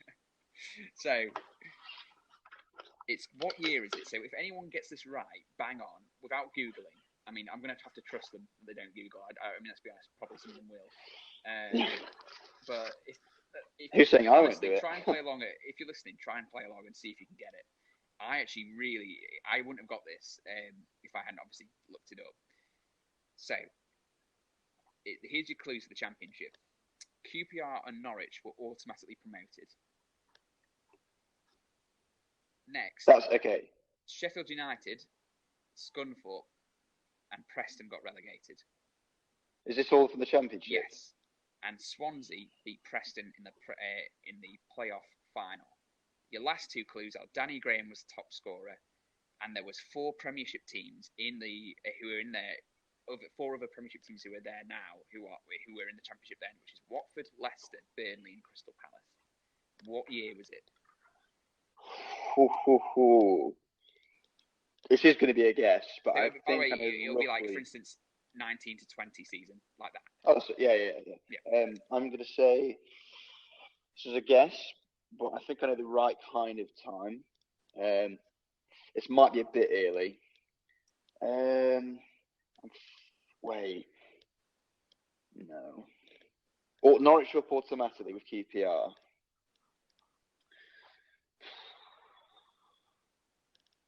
Hmm. 11-12, I'm going to go for. 11-12. I'm tempted to say 12-13, but he's gone with 11-12. Everyone, he's gone with 11-12. Interesting. I know I'm not going to reveal it because sweet Duncan, whether you got it right or not. Okay. Interesting. Very interesting. What did you go for, out of interest? What did I go for? I had to look it up, as in I literally had to Google the year before finding out what happened. So I mean, I'm going to Google it after this. To be fair, after this podcast is done, I'm not going to give a hint because that would ruin it for everyone else. But probably some people are googling it anyway. But yeah, interesting. And here's your last one. This next one is purely my opinion. Let's see how well Duncan knows me. Okay. Who am I is the question. And I think Duncan's going to get this one quite easily because he knows my opinion on a certain player. So we'll go through a bit of his bio first before I give my opinion on who he is. So he's obviously in the Championship. He began his career at Nottingham Forest. He then joined Chelsea before being loaned out to Milton Keynes, Derby, and then Middlesbrough. He, in my humble opinion, is possibly the most arrogant man in the Championship. He's overpriced, very average. Don't really get the hype around him at all. I think he's possibly the worst striker. I think I know who this is already. Striker around for the price tag. And I just think, at the end of the day, I don't think I've seen someone do more dickish things than him. I think I know exactly who you're talking about. I think I know exactly who you're talking about. And I do agree. I actually share your opinion on this guy if I'm thinking of the right person. So who do you think that is? It's got to be Patrick Bamford. I'm sure it is. Patrick Bamford, Duncan says. We'll let everyone guess that one if they like as well. I think it's pretty obvious, but yeah, geez, I need to do a better description next time. To be fair, but I ended up getting into my opinion too early. Next time I should just take my opinion out of it actually, and just see if we can get it. But actually, I kind of enjoy having my opinion in there because I think it's just good. I just wanted to go over I wanted to give you empowering to start with because then you could get the gist of it for the next few weeks. But yeah, makes sense. Oh dear. All right, cool. Oh, I think we've revealed that one. But anyway, put your guesses in for the year for your table predictions and who it is, which is clearly obvious now, to slysportsfooty@gmail.com. And it'll be in the show notes as well. But also send them in, and we might get a prize out. I'll see what I can do, and we'll get some prizes in over the next few weeks anyway, just to incentivize you all because it's not fun enough just guessing, is it? And yeah, I think we're pretty much done now. I was about to say we've raced through it all, but we haven't, have we? It's been an hour and a half. No. The last thing then is the score predictions for this week. How big brainy are we? So let's see. Again, actually, this is another one you guys can all email, and we'll play this one along. How this is going to work is if you get the result correct. So if it's a draw or you get the win right, you get a point. If you get the score exactly right, you get 3 points. So we're going to do it like a table. Okay. So anyone listening at home can play along, and we'll build a table. I thought you were going to repeat the Super 6 format. I was like, no. I'm not. I would never copyright. Never. Yeah, you could have been in trouble. I was going to say. So we'll do a table, and anyone who wants to listen and join in. I mean, I say that, but like no one's going to even remotely interact. But send it into slysportsfooty@gmail.com. Your predictions for this week. It is going to go out afterwards, but I will know if you've cheated because I mean, if every result is correct or 10 out of them, I will find it very suspicious. I'll give you. Could just be that good. I'll give you the benefit that they could be. We'll see how we do before handing that out. But let's go through them quickly because I feel like we've gone on too long already. Can we get the newsreader from Sky Sports football, whatever it is, when he does the scores at the end of it's like a Saturday on him next week? I want him to get the legendary voice and the guy's been. Yeah, there you go. Middlesbrough. Oh, that's a terrible impression. Actually, I probably shouldn't do that again. Luton Town 1, Middlesbrough 1. That's not bad, actually. And all that stuff. That's not bad. You could do that. That's my prediction, by the way. If anyone's, sorry? It's just 1-1, Luton, Middlesbrough. I went for 2-1 Middlesbrough. Okay. Up next, I had Wigan beating Cardiff 1-0. Outrageous, I know. I had the opposite. I had Cardiff beating Wigan 1-0. Actually. Interesting. Yeah. Brentford, I had 2-0 over Birmingham. I had the same. I had 2-0 to Brentford. Swansea, Hull had a 1-1 draw. I had 2-1 to Swansea with that one. Did you? Without a striker? I just find that crazy. I don't know. I just think it's a tough game to predict. I actually originally went for 3-2 to Swansea, but I thought, no, that's far too high scoring. I just thought I'd do it, but so I went 2-1 in the end, actually. Yeah. Barnsley, Fulham. I went 3-0 Fulham. I hate to say it. I went for a 2-2 draw. Oh, interesting. Okay. Yeah, I think they'll both be very good going after forward. I wrote that one down, I think that's ridiculous. I don't know why I put that, but I had to commit to it. You know what I'm like. You've gone for it now. Bold. I put it out on the air. It's out there. I can't get it back. So I'm sure at the end of this, honestly, I think some of the people listening to like, who is this moron? And why is he on air? Well, not even on air, but you know what I mean. Yeah. Up next, Stoke QPR. I had 2-1 Stoke. I had 1-1 between Stoke and QPR. Okay. You've gone for a fair few draws. Actually, I say that, you've probably gone for... How many did you go for so far? 3, in fairness, so far. Yeah. There's quite a few. I went for the bold goalless draw between Blackburn and Charlton. Did you? Yeah. I went for a 1-0 Blackburn there, actually. Interesting. I just thought it had that 0-0 written all over it for me, that. Yeah, I know what you mean. We'll see. Could be. Reading, Sheffield Wednesday. I'll admit, it hurt me a bit to put this, but Sheffield Wednesday 2-1. I went for C1 Wednesday as well. I've got to be optimistic. You're going to that game, I do think it'll be a tough game, though. I could easily see Reading winning that. You're going to that game, aren't you? Yes, I am. Yeah, I'm going down with another one of the slides. Indeed. Yeah. There's 2 of you. Should be a good day. Never done Reading before, so I'm looking forward to it. Actually. There's four of us, and 3 of them are Wednesday, and I'm only Blade. So yeah, it's the weird one, the awkward one. Had to be different. I think they've already figured that out. To be fair, but Millwall Preston, I had 1-1. I had 1-0 to Millwall on that one. Forest West Brom 2-2. And 1-1. We're seeing Forest and West Brom. Bristol 3-2 over Leeds. I went 2-1 to Bristol City in that one. Okay. Yeah. It's interesting. We both predicted them to win. I feel like that's going to be a high scoring game. Yeah, it could be. And then I had Huddersfield grinding out a 1-0 against Derby. Oh, this is the game I just have no clue on. I went for a 2-1 away victory for Derby. Interesting, yeah. I think that could be anyway. It's opening day anyway, isn't it? Yeah, anything happens. I mean, Bolton were on like 9 points in August, like this time last year, and they ended up on 25 or something. Yeah, awful. Interesting. So who knows? Yeah, guys, if you want to give it a go, see if you can beat us. If you think you're smarter than us, which I find it hard to believe. Send it into slysportsfooty@gmail.com. Well, maybe you, not me. This should, based on the. I refuse to believe that the majority of the fan base would be smarter than me, given they're backing the Wednesday mate, to finish rock bottom of the table. Definitely not smarter than me. I've my table predictions and my Tammy Abraham forgetting clearly indicates that I'm smarter than them all. Well, if that's what you want to believe. So yeah, send it to slysportsfooty@gmail.com, or we'll also get the Twitter up, and I think we're going to try. I mean, I don't think this week's will be, or it might be behind, but we'll start uploading them to YouTube at some point. You're more on the YouTube side, aren't you, Duncan, a little bit, so you might have to do that. We'll see. Yeah, I'm on YouTube. Yeah. We'll see what happens. But we'll keep posting. For now, just send it into the email, and we'll let everyone know on the next one if we've got everything set up by then. It's all been a bit whirlwind, hasn't it? Actually, we've done this so quick turnaround in the end. It was only this last week we decided to do it. Maybe it's reflecting in the episode. I don't know. Yeah, we'll see. Who knows? But yeah, guys, it'd be great to hear from you. Please don't be put off on our hostile reaction to some of the placings at the table.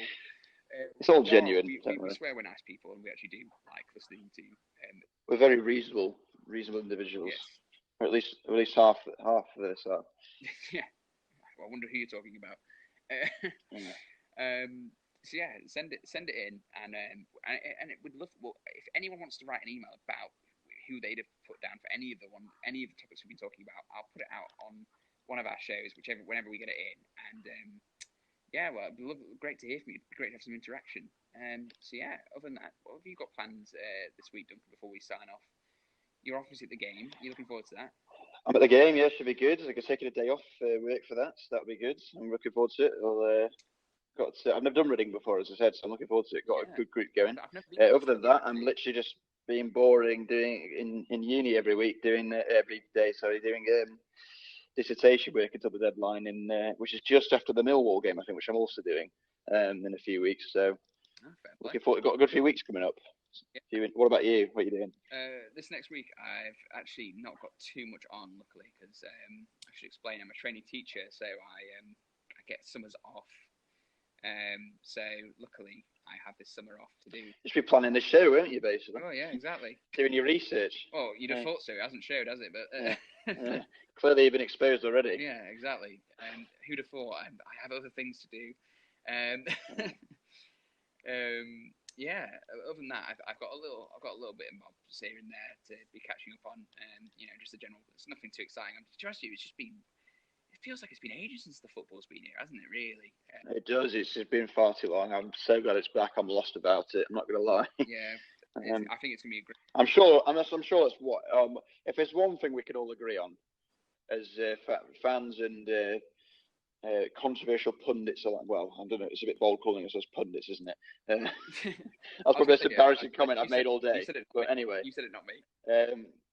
But yeah, if there's one thing we could all agree on as fans, it's that we're all glad that football's back. Yeah, basically. Yeah, absolutely. What lights up everyone's weekend? Yeah, or ruins it, depending on the result. Well, yeah, I'm just hoping that next week when the Premier League returns, that's what I'm waiting for. That's what I'm waiting for. It's been a while since. Well, there you go. Yeah. But yeah. I'll be tuning into the match of the day to watch the smashings in each week and weekend. Let's go to Bramall Lane. I mean, that's not next week, but when he says that, I love it. I absolutely love it. And you have Alan Shearer there. Okay, yeah, everybody. Lord Never Billy. Oh, I love it. We'll leave him in dreamland here, shall we? Yeah. I'll disconnect in a minute. Well, I hope we get a little. We were saying, weren't we, Duncan? Just as a last little thing before we go, that we hope we don't even care. Obviously, we just enjoy doing this.